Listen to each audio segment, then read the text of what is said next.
are joined by Myrna Mandlawitz, who is the Policy and Legislative Consultant for CASE, and Kuna Tavlin, the Senior Policy and Advocacy Advisor for CEC. And we're talking about the Special Educator Legislative Summit of 2023.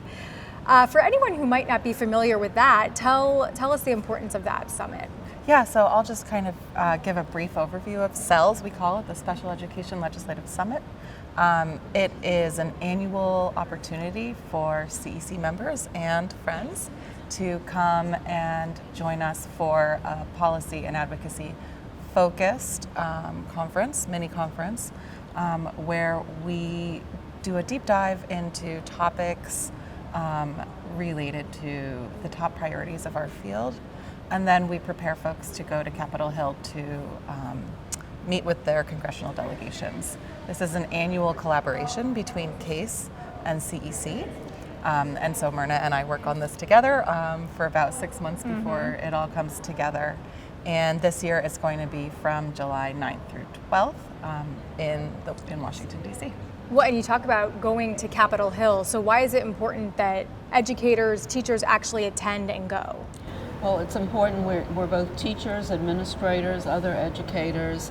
We spend a lot of time, Kuna and I, on Capitol Hill talking about the priorities for our organizations, which overlap completely. We're really focused now on teacher shortages and educator shortages writ large. Funding is always an issue. Mental health is the other issue we'll be talking about. The people on Capitol Hill really want to hear from their constituents. I call us the hired guns. They like when we come in and we chit-chat with them, but they really want to know what the folks back home are saying. So those people who come into D.C. for SELS bring their personal stories, what's happening in their school districts, and can really lay out for members of Congress why these issues are critically important back home. Yeah, and the educator voice, I think, is particularly powerful.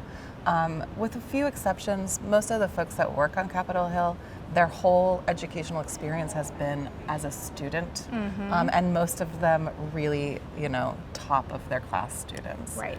And so they have a very distinct perspective about education, and it's really great for them to hear kind of other points of views, especially around special education. So being able to hear from practitioners, I think, is really important. The other thing is that often Kuna and I will focus on members of Congress who are on the education committees and on the appropriations, the spending committees, but folks come in from all around the country and their members may not be on those committees, so they may not be as conversant with the issue. So this is a real opportunity to educate the staff and educate the members about things they may ultimately have to vote on, but they're not on those committees, so it's not the top priority for them. Right. So the educators, it opens up their perspective, Absolutely. the congressmen and women. So, when you look into the future, I know it's hard to think 5-10 years from now, but what do you hope to accomplish, or what do you hope the goals will be? Yeah, one of the kind of common phrases that we say is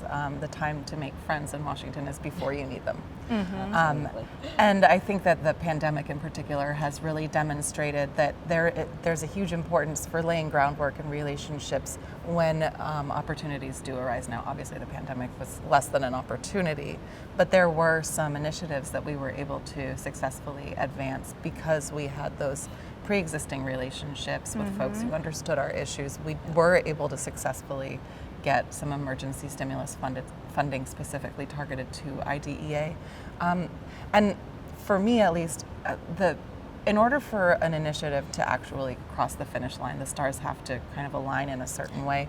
And it's really hard to predict when that will happen. I mean, we can look at the Congress that we're in right now and make some pretty well-educated predictions, but what's going to happen 5-10 years down the road, I really think it's anyone's guess. And so being able to line up ahead of time, I think, is really important. The other thing I would say is bringing these folks together in D.C., they have the opportunity to network with each other, but we're also building a cadre of advocates. So Both CEC and CASE have legislative action centers on our websites, and we will put out alerts and ask our members to engage with their members of Congress from home. And if they haven't had this experience, they don't necessarily feel comfortable doing that, or they don't really understand the importance of having that voice from back home. So we're building this cadre of advocates, and I agree with Kuna 100%.